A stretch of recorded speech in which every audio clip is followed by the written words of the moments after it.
dismount style, and other. Okay? So in building, it says you need 4 level appropriate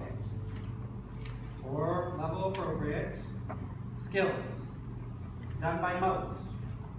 Okay, to get in the high range. Okay? Now, look at the bottom, stunt quantity. Okay? Number of athletes.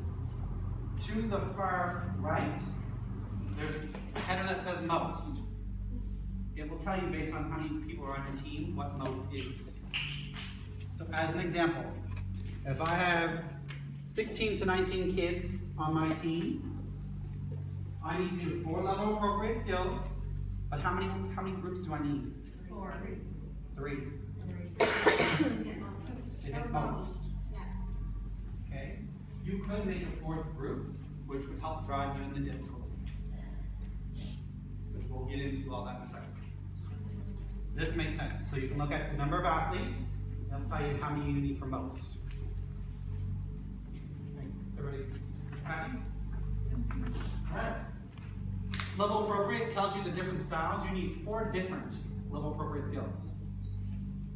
Okay, so if you did half up to live, level 2, you can do half up to live again. It's the same skill. Okay, it has to be different. So twists different, goes to a different level, does something different, then that will be counted.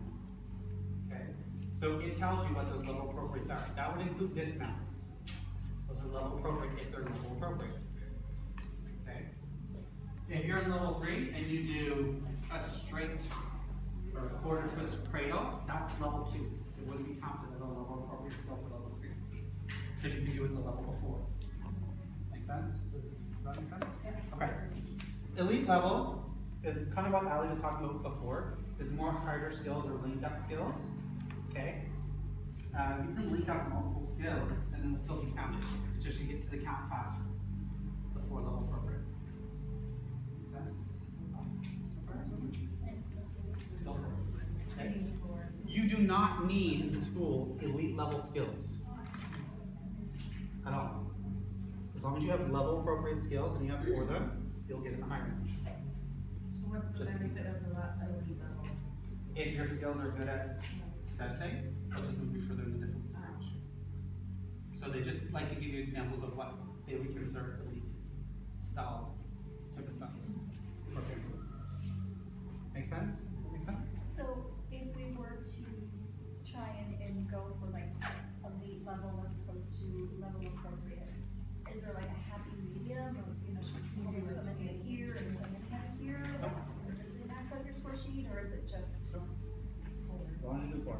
Okay. For level appropriate. Here's what I'm going to tell you as my recommendation, and I always tell this when I go to gyms. Play to your kids' strengths. Stop playing to this. It really annoys me actually, because a lot of people are like, I have to do a twist. No, you don't. If your kids are not good twisters, why would you bother putting it in?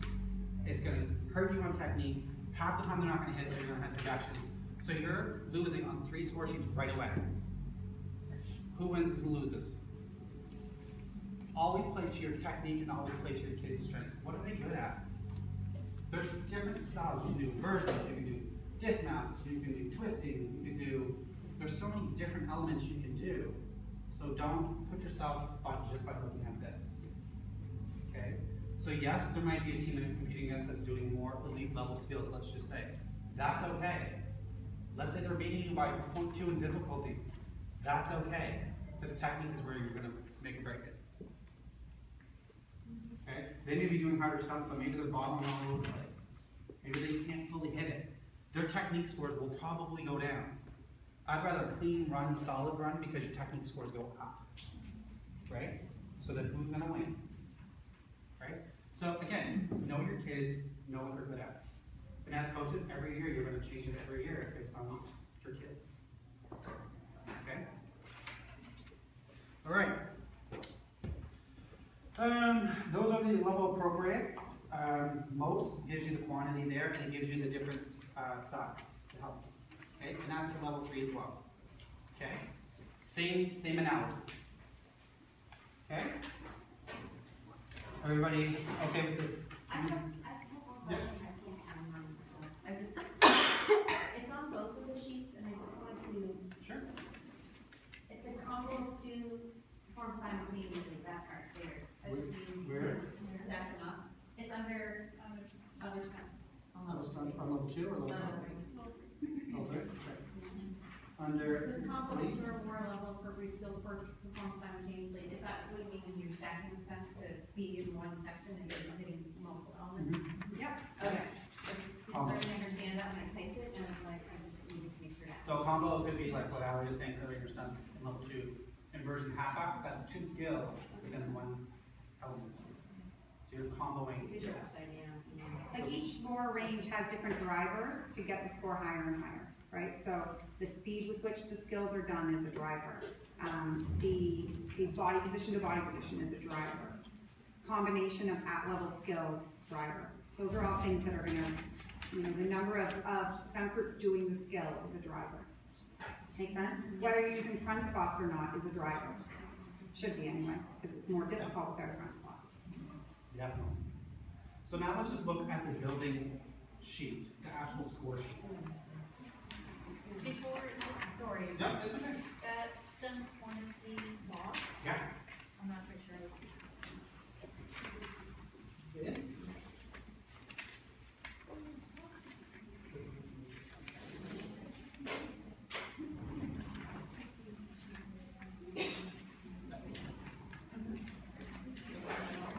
Because you only need one appropriate.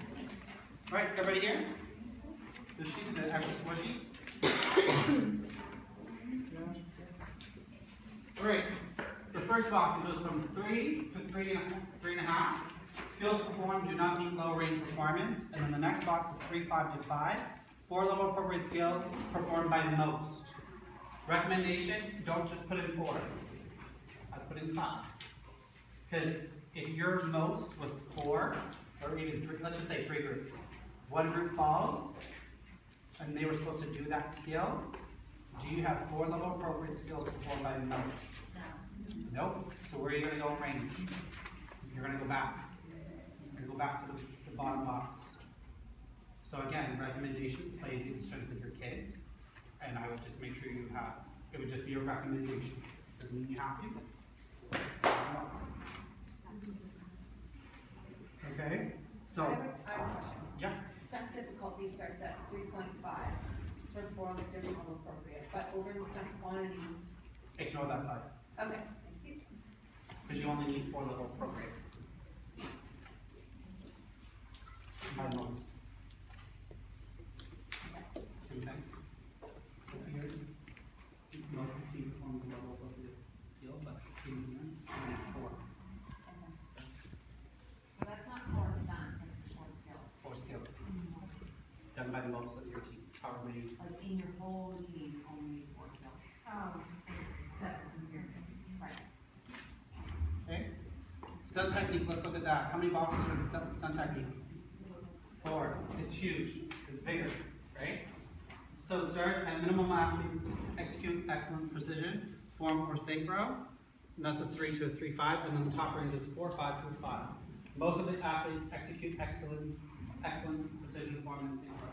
So this is where judges, you have to look at the key word in the front, most, majority, less, or minimal. So if one stunt, and all the stunts, isn't quite perfect, would you make them majority or most? Most. Reward them. It's the same with tumbling. If most of the kids are performing well-executed lines, good body lines in the tumbling, and one doesn't, it doesn't mean drop them down, or even drop them down a 1/10 of a point in that range. Most of them are doing it correctly. This is where you have to reward accordingly. Don't penalize one kid for routine, okay? And that's really key to remember. Keep that in mind, okay? If majority of the kids are struggling or not executing the same level or skills or body lines, then you move down there. Yeah? It's not a stupid question. No, it's not So super. the range, like 3.0 to 3.5, 3 out of 3, 5, yeah? so as a judge, Yeah. I'm deciding between 3.0 and 3.5 what the team is getting in that category. Okay. So I would say. So you have a 0.5 in the range. So then the next team goes, they're a little bit better, they can be a 3.5. Yeah. So what I would say to you is know your ranges. Know what that looks like to you. What does most look like to you? What does majority look like to you? And you also have to remember your score. I always write down my scores if I'm doing piano. I write down every score I get, because you need to compare to the other team. If the other team comes out with better, then they need to score better, right? But that doesn't give you the right as the first team to mark them up. If they do an amazing job, reward them. Right? You just need to keep that in mind. Okay? Always I love it reward. when judges say like, well, what if like Top Gun Large Co-Ed comes out next? Like, I don't think any of the youth level 1 teams are gonna look like Top Gun Large Co-Ed. I mean, if they do, kudos to them, like, give them a 12 out of 10, I don't know. Right? But I agree, like, if the team does something really well, reward them for it. Mhm. They should get rewarded, they probably worked really hard on that skill. Right.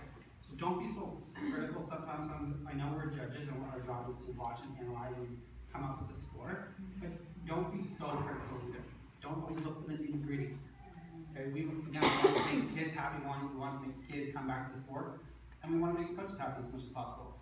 Doesn't mean like give everybody 10. No, we're not sitting here saying to make everybody that happy, but reward what you see. Okay, it's here to reward. We end up looking, okay, well, in competition A, we got 3.6, but now I have 3.2, well, why? Why do I have, why can Steven give me this score, but Ally gave me this score, like. Ally has higher standards. It's probably Just true. being a rat, totally being a Love it. rat. I expect more. It's a- Yeah, you can't compare that way, as long as it's in range. Yeah, everyone's entitled to their Because opinion. I find that. Like at especially Worlds this as teams year- We'll be like, oh, well, I got a 9.7 on my dance, and next week I got 9.5, how is it possible, it's tough. Of course that's possible. That judge liked the dance better than the other judge. Yeah. It's their prerogative. At Worlds, I thought we had the hardest pyramid in our division, and we went to them, sorry, I'm not sitting. And we went to them and said, it's just not really my presentation. So we went to the judges, and Kenny ended up going, because I was like, I can't talk to the judges about this, like, I'm gonna say something that I'm gonna regret for many years. And Kenny was like, well, how can you say that that pyramid's more difficult than ours? And they were like, the judge says, he just liked it better. Like, interesting. Talking about pyramid difficulty, and like, one thing is clearly more difficult than the other, doesn't matter, just liked it better. It's in range, so that's their prerogative. That's a subjective score, right? We all signed up to that. And that's a good point. It still has to have a judging element. Yeah. If it didn't, we'd all have the same score. But it's really frustrating sometimes. Give you that. Yes, I agree with that. So we want to make sure that we have them in the correct range for difficulty. Again, if not, then that's a mistake. We need to fix that right away. Yeah. Stunt creativity. This one I do want to harp on, and I know you'll want to jump in on this too, Alec. Is we start with minimum skills, less than, majority, and most. Stunt creativity does not have to be level appropriate. No, Do you have most full of it's not. transitions in and out? It could be like level 1 and a level 5 skill. So stunt creativity does not necessarily mean all these crazy flipping things that are happening. We have like such a cool stunt this year in our routine coming up, and I can't tell you what it is, but you'll probably see soon if you care at all, and maybe you won't, I don't know. But we do this really cool stunt, and it ends as a level 5 skill, but the majority of the stunt that makes it cool is a level 1 skill. But that's what makes it cool, right? So most of it's not. Like, I remember a couple years ago, we did like front handspring, half turn, indoor basket tosses, and that's level 2. And everyone was like loving that we did this creative load into our baskets, like level 2. So don't think, it does not need to be level appropriate. In fact, most creative stuff is not level appropriate. So we want to encourage our coaching, when they're building their routines, to put those elements in, so let's reward them for those things. Okay? Don't be like, oh, I've seen that before, so no. No, that's not what we're about. We want to make sure that we're actually rewarded. Okay? Yeah, I think there was a point in judging where it was like, you're just wasting time doing something that's not level appropriate. Yeah. It was like that a while ago, and they would literally just tick, tick, tick, tick the number of skills you did. But the feedback was overwhelmingly that we were losing the creative side of the sport, and that shouldn't happen either. So now I think it's kind of circled back around to a better point where we're combining difficulty with creativity and allowing some of that fun stuff. And like that creative stuff, that was me in the gym with my kids saying, guys, you have 15 minutes, which group's gonna come up with the coolest thing? Show me something good. And then I sit back and watch and I laugh. And then all of a sudden you're like, that's cool. Or, oh my gosh, what if we did this? And like that's how it's all happening. Let your kids create it. They're gonna love doing that stuff. Yeah, so don't be scared to really use that element, because I mean, that's the whole point. From the low end to the high end, that's the whole point. Right? So we want to reward. Pyramid difficulty. So we're just going to go right up to the top. 4 different level appropriate skills, 2 different structures performed by most of the team.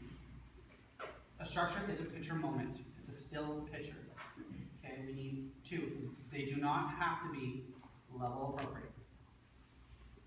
Okay, they just need 2 structures performed by most. Okay, 4 different level appropriate skills, same thing. Okay, the front tuck is one, back tuck is a different one. Okay, so that one drops down to the lowest, which is skills performed that don't meet the range. But as you see, it goes down to 3 different appropriate skills and 2 different appropriate skills. If you only have 2 structures and you don't hit one structure, you go right back to 3 out of 3, 5 automatically. That's the structures. So I would have 3 structures, right? Because if one doesn't make it, you know, one will shot it. And most times, like Ali, I mean, you can speak to this with a lot of your teams, you're hitting more structures than you think that you're actually hitting. Like you're always hitting a post, you're always hitting. Like most pyramids that are 6 or 7 or 8 sets of 8, you're gonna be hitting 3 structures minimum. Most of them are like 4. It's just what kind of has to happen to set up your next skill.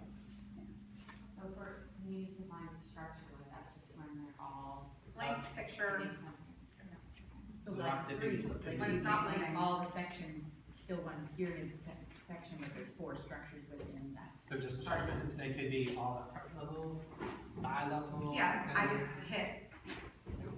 Okay, now I'm hitching onto another group. Okay, that's my first structure. Now I'm going to grab here, then I'm gonna do a high to high, then I'm gonna give my heel stretch. My heel stretch, that's not a structure. I have a question for structures too. If you have like, let's say you have your middle path, your middle stretch, and then your left leg go, and move one of the bases, or one of the groups behind another, just because it changed formation, does that change the structure of it? Because it's like visually different, but they didn't change the level? If you haven't changed anything, it's just moving, it's not a different structure. Can you mix up, like, will the the 4 like level appropriate ones? Yep. Can they be in your pyramid account? Or do they have to be 2 separate? Pyramid, in order for it to count as a pyramid skill, what does it need to be? Just remember. Like your level appropriate skills need to be what? Right. Because if not, if you're just fooling around in the pyramid, it's a skill, Yeah. or whatever you're doing, it's just a stunt skill. So, Now, I think most judges are judging that within the pyramid score, even if it's not linked, yeah. Like, as long as your job as a coach is to do your due diligence to make sure you've got 4 pyramid level skills. Yeah. Anything else on top of that is the cherry on top, right? Yeah. So, yeah, you may have, your, CNN used to do it a lot. yeah, that's what we do too, right? And then all of a sudden, you've got one group doing something cool that's level appropriate. Like, hit the pick up. But make sure you do your 4 connected to all of them. That's what's chunky too. Yes. So the 4 different level appropriate skills, do they have to be different ones than your stunts? Doesn't matter. So you could do the same ones, just, I mean, your creativity score probably is going to Yes. soar through the roof. Yes. Now here's our exact pyramid, our stunt section that we're gonna embrace. Yeah.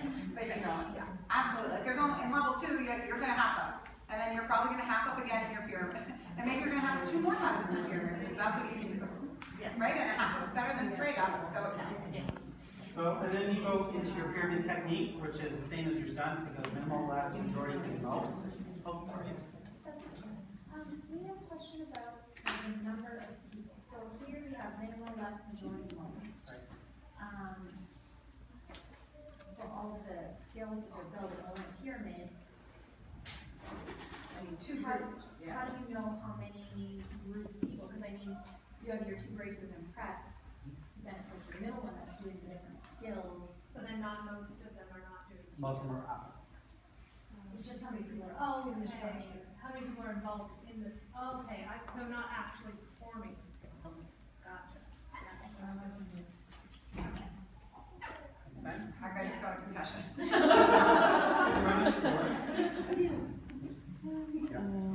They're not our kids, we're not responsible. All right, so, Not my circus, not my monkeys. technique, same thing, again, most, majority, or less. So if most of them are doing the pyramid well, then reward them. Okay. Pyramid creativity, again, same thing as stunt creativity. Again, most of them are being very creative, looking towards the pyramid, transitioning, and reward them. You want to reward. When I talk to judges, a lot of judges have this old mentality where they start with points and take away. No, we should be wanting to give points. Okay, so you always want to be trying to give points to the kids and the coaches. Make sense? I also think as coaches, like, so this summer I was judging in London, England, and I've only ever judged stunting. So I get there and they're like, Lisa's like, don't worry, you're gonna be judging stunting. I'm like, fantastic, I'll go. It was like a week before. I'm like, great, I'll go. So I get there and they're like, and you're the tumbling judge. Like, okay, great. So I'm the tumbling judge. So day one, it's all level 1 teams. So after like the first 10 minutes, I was like, okay, I've got this, and then it was smooth sailing. So day 2, I show up, and they were like, it was like 7:45, started at 8. They were like, oh, it's day 2. Allie, you're sitting here. I was like, okay. They're like, yeah, you're the world's level 5 judge. The only world's level 5 tumbling judge. I was like, okay, right. Like, okay, so I start going, and my main learning from that was that as coaches, it's our job to make it easy to read for the judges. So there are so many teams doing like all of this smoke and mirrors and craziness that you are missing the key skills that are gonna get you your points. So I think there's like a fine line of there is an onus on the coach to make the routine readable and easy to score for the judges. Like we're like, well, you missed that one skill. Well, how easy was it to see? So this year, like with my teams, and Stephen was just at our gym last Sunday, and he saw like the way my routines look this year, and I feel like I've taken a step back in terms of making it easier so instead of things happening all over the floor, it's like now here's this group, and look at all of them doing this skill. Now here's this group, and look at all of them doing that skill. Like just to make it a bit easier for the judges. I don't know. That was my learning from judging. I mean, I understand why people do it. I mean, we had a team 2 years ago in level 4 did standing tucks, but there was about 6 kids that couldn't tuck, and they put them in the middle, and they just jump up. Yeah. And they would hope that the judge count was full. So, kudos to them. Just creativity right there. But Wow. what I'm saying is, if you get caught, like, don't complain, your score is not in the right range, because you're putting it in for a reason. And also don't be upset if they miss the people behind them that actually do tuck. Because like as a judge, I'm watching, I see that 3rd row start doing tuck jumps, and I'm like, okay, well, that means 1/3 of their team's doing the actual skill. So I'm gonna guess that's 8 out of 20, Because that's what it is, like at the time, they're doing their best guess on that section. They can't go back in time, pause it, and count. It's in that moment, what do they see? It's fast for the tumbling judge. The stunting judges have a little bit more time, but the tumbling judges do not. It's so quick. That was like a big learning for me, because before I would be like, how much can I put in my opening in 6 sets of 8? Because clearly that's gonna score higher, and now I feel differently. It's a great experience, different perspectives, right? Jump difficulty, look at that sheet right quick. That's a flat score. Easy peasy. Flat score. The top range is, are you doing 3 plus 1 or 4? So 4 connected, 3 connected, and then another one. It has to be performed by most of the team. You know what I noticed is that the double line's not there. Are you sad about that? We love double line. Yes, it's double line's my favorite job, it's not there. It's the only one I can do for half my And when the key word says advanced, and they have to be 2 different jumps, minimum. So they get a triple toe, and then the 4 jump to the back. So I found with us, we all have to do every single jump. Like, now it is actually most, so if you wanted to have some tumbling passes going through. Yeah, so what I'm gonna caution you on, because this happens, because we're so close to our teams, let's say you choreograph most, tell me that's happened, you have an injury or a girl can't make it, and she's not in that jump section, and you forget to count, you're out of that coverage. She's not in the jump section, but she could run it. No, if she's injured and can't jump and is the nugget. Now, just if drops you're you below below range. nugget, you may not be most. So really pay attention to your numbers. So it doesn't have to be three different or four different. That being said, that was my question, like, I know we used to have that different jumps. So if we, of the 4 jumps, if we only do 2 different jumps, if you compare to doing, say, somebody did all 4 different advanced jumps, Doesn't matter. would that score better, or It's it's just? a flat score. It's a flat score. Doesn't matter, so I would do your 2 variations of jumps, and I would do 3 plus 1. Yeah. Because it's gonna score the same as 4, and the advantage of doing a single jump is you can finish your jump section with a beautiful single jump, technique-wise, and that's gonna boost your technique score. So you probably just outscore the team doing 4 jumps connected. And I'm sorry, this may have, I have a really hard time hearing. So typically, on our old score sheets, if we were to do a right side as one of our jumps, we couldn't turn around and do a left side with full team because it was considered to be the same jump. But the way I'm reading it on this score sheet, if I wanted to, I could do a right side and do a toe touch and a left side, Sure. 3 connecting jumps, and it will count as 3 connecting jumps? Okay, but it doesn't matter. Like, it's irrelevant. Once you've done the first 2 jumps, you could do a third toe touch and score the exact same as doing 3 variations of jumps. Okay. So it's easier to clean 2 jumps than it is 3. So I would just say, like, why would you do that? You don't have to. So like I said, You're it's a- getting nothing for that, And it's a flat except score. potentially losing marks in your technique. But I think like as your 2 jumps, you do a left. A right and a Yeah. left. Yeah, they're different. Hands down. Does it have to be in the same sequence? Like if you do 3, do something else, and then later on do your 1? Yeah, absolutely, it's making it harder on judges. Yeah. That's what, they should catch it, but it's easier to catch if you just, as a judge and I'm judging, I'm like, oh, there are jumps, here we go, 1, 2, 3, 4, 5. I just gave them their 5 right there. Otherwise, I'm like 1, 2, 3, and then I'm like, wait for it, are they gonna do another one, are they gonna tell me they're gonna do another one? That's what I always say. I'm like, just do another jump, please. And then you wait, and they finally do at the end, right? Versus just getting your score away. So I would just do it all in one. Again, it doesn't score anything. And most of them will do, like Ali said, most of them will do a triple jump, or maybe they just do a transition to a new formation, and then just finish it quickly. I mean, everyone's gonna score the same, it's a flat 5. But if you don't do it by most, or you forget to do that one, you just keep moving back. And when you move back, it's not a range score, it's still a flat score. Yeah, so you were going back a whole point after getting jump.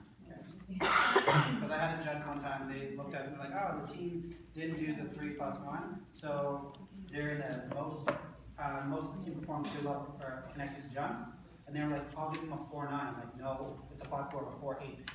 Like, it's not a range at that point, it's still just a flat score. Does that make sense? If you do it, you get the point. Jump technique, same thing, it goes right up to most. Again, you have 0.5 in the difference. So again, you're looking for the flexibility in their hips. Are their hips out and open? The toes, are you seeing the bottom of your feet? Like, that's what you're looking for. Okay, to be in that most category for your jumps. Canadians, don't jump that well. Terrible. Okay? My jump is the worst defender. Hey, watch for feet apart in jumps. It's such an easy thing to fix. And that's like my very go-to when I'm judging. Like, look at their big glowing white shoes on the blue mat. Are they together or apart? Like, jumping with your feet apart is immediate technique for me. They have to snap their legs down the same way that they're snapping their legs up. Oh, question? Oh, okay. Yeah, and then tumbling. So let's look at tumbling. Tumbling for school is a little different. It's just one score. So what I mean by one score is standing and running is cumulative together. Okay. So in the top range, it says most of the team performs a level appropriate pass.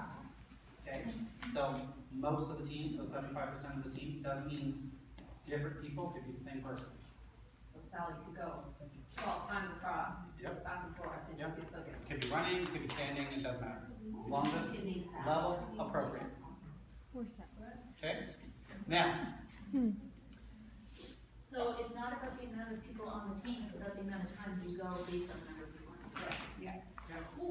Now, what we did in school for Nova Scotia, Not so cool, right? what we did for school in Nova Scotia, which I think you guys would probably be doing the same, is, so one example, level 2, what would they need to do? And all she had to do was tell me. What's the telling you to go level 2? Back handspring for standing, and what about running? It's series, right? So level 2 is handsprings, right? Let's just be clear. Level 3, task 4, running. So what we did in school in Nova Scotia was, if you were in a higher level, so I'm just going to use level 3 as an example, tucks may be a hard thing to achieve by most in running. Okay? We made a rule that as long as they did even handsprings, anything up to level 3 we would count to get them in the range. So you could have like 12 handsprings and 4 tucks to count for 15 there. Exactly. That's that math. Or all handsprings, and they would get you in the range. Okay. But a team doing the tucks is level 3 would move higher in the range, just to be clear. Because we want to reward the teams for doing the harder skill. Okay, so it allowed teams that, like I said, most kids that are coming into school most times don't have previous year experience. So we want to keep trying to reward them and educating them and getting them there. But we don't want to penalize all the way through. So I think that's what you guys are going to do, correct me if I'm wrong. So level 2, definitely handsprings, but level 3 has the option of just all handsprings to get them in the range, or tucks or whatever, or combo, but tucks is always going to move them higher in the range. What else is going to move them higher in the range in tumbling? Specialties. What else? Timing, lots of groups going at the same group, lots of people going together. Same crowd. Lots of group passes. If I always see. Like you can predict it, right? That's not as hard as a group pass going with specialties or full squad or. So if you're a judge, please take those into consideration because they are harder to link up timing. And even if the time is off, still reward them in difficulty, and then maybe add a comment down in the technical score. But like in level 3, if you did back handspring, toe touch, backhand, your toe touch breaks up The pass. into 2 passes, so that. So that's just now single back handspring. The easiest specialty is a front walkover. Right, front walkover through to anything is gonna get you in that specialty score. And most of the time, if an athlete has a back handspring, they can do a front walkover. So start training them now that every tumbling line, front walkover in front of it. Boost your score.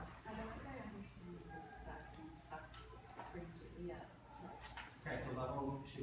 Right. They would have to do some type of standing back handspring 1 or running series, right? Right. You agree there?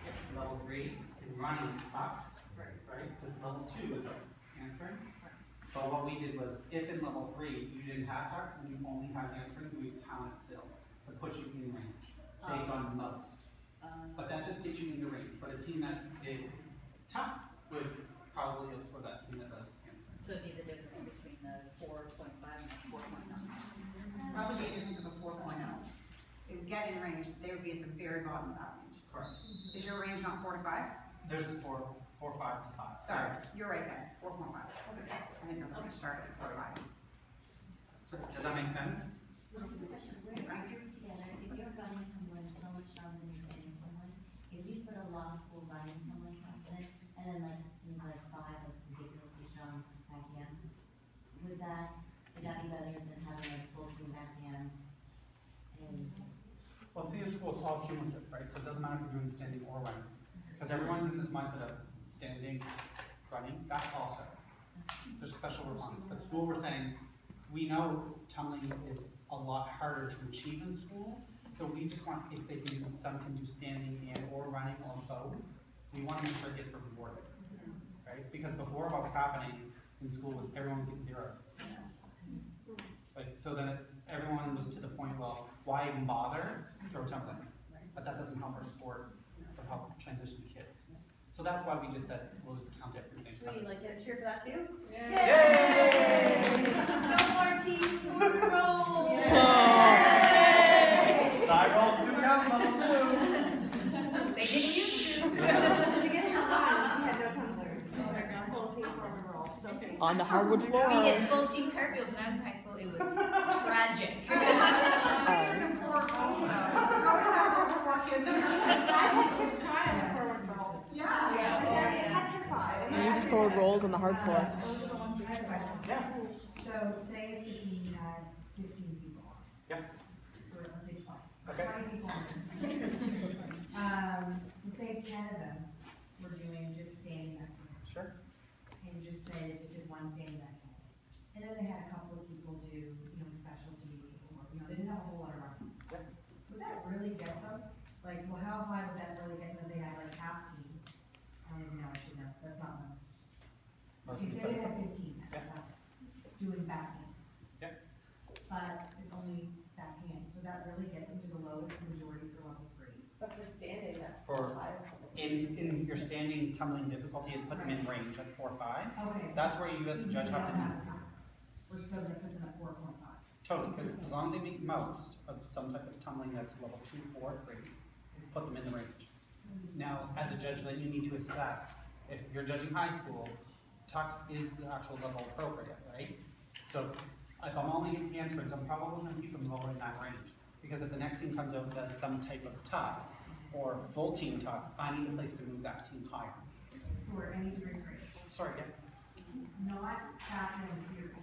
Yep. Literally just one backhand. yep, it's gonna get them in the Would you range. still treat that as level 3, where level 3 would expect them to do a series of Yep. standing Because we wanna reward all tumbling. Okay. So like, technically, that's this level 2 skill, but we're gonna bump them up to a 4. 4 or 5 is if they get most. Yeah, it's like we're 3.2. Yeah, Three. exactly, Yeah. that's where I'm trying to. But yeah, that penalizes them. So like a back walkover doesn't count for the same. No. Okay. Let's say you have a team and you have 0 backhand turns. Okay, Nobody can do backhand turns or do back walkovers. they do back walkovers, They can. they can't do back walkovers. So they can do a forward roll or a cartwheel. Or Be like your minimum. level 2, what can you also do besides non-backhand swings? Side rolls. What about Oh, man. So you have to. Sorry, Alan. But I think like high school is level 3. Yeah. So if you didn't have, like say you only had like I'm just wondering where they would score or what you should do if you didn't have any. So- If they had no tumbling, then they'd be 0. But if they even did a front walkover, they're gonna score in the bottom of the range, which is skills performed do not meet low range requirements. Alright, so they just have to do any one thing. one Yeah, and person. if you had one handspring, let's just say you had one handspring, they'd be less than majority of the team performs a level appropriate tucks. But if they did a non-level 2 or 3 skill, front walkover, back walkover, they'd be in that bottom range. So like. So you could get a point somewhere. Would get you something? Yeah, it gets you in the bottom range. But they Versus have- not doing anything. Could they have a high technique though? Like, Tremendous. They could, depending on how well they execute. so if only one did it, it would still be minimal athlete executes. Correct. So they'd still be in the bottom. Correct. Go for the technique score, guys. Go for the technique score. they get Okay, all the that score sheet is telling you that it doesn't matter what you do as much, so go for the technique score. Do it perfectly. One time, have nice straight legs, pointed toes, I love pointed toes. Do it pretty. I just want to clarify for myself, so Yeah. if you had 10 people, or you had 10 back handsprings in your routine, but it was 5 people who did them in 2 different spots, does Yep. it still count as 10. 10? Yes. Okay, I thought so. Yep. Alright. So it's cumulative, it keeps adding the whole way through the whole routine. And please break down the skill, like, is the skill, at our gym, the kids get like a chart of where their skills are. And there's 3 different things, like, number 1 is they're still working on it. Number 2 is it's mastered, meaning they can throw it, confidently. And number 3 is it's competition ready. And there's a difference between I can throw a back handspring, and I have a back handspring that's confident and competition ready. Right, we all can agree that there's, and parents flip out if they think they have the skill and they don't understand why the coach isn't putting it in. And that's why we over communicate what point of the skill they have. But kids, they're like, well, Coach Ali, I just got my back handspring, can I compete it? And she's like legit in a prop position the whole way. And I'm like, I'm so glad that you got it, now we have to make the competition ready, but we're not there yet. So you've gotta be really clear about that, but honestly, the best thing you could do on the score sheet is put in tumbling that is done with proper technique, and you'll score better. You're gonna beat teams who don't do that. Please no people spotting tumbling and technical. What? Oh, You know what I'm saying? You might have already covered this, but say you only have 5 tumblers and you have 20 kids in your team. is there any benefit for them coming over and over again like you see in All-Star? Yes. There is. As long as, right, as long as you get to, it's cumulative. It doesn't matter who does it, just do it. And out of all those passes, You do 4 passes each. Yeah. Treat that as if it's 4 weeks. well, they put in that most. Why not? They put in that most, Yeah, right? what you mean.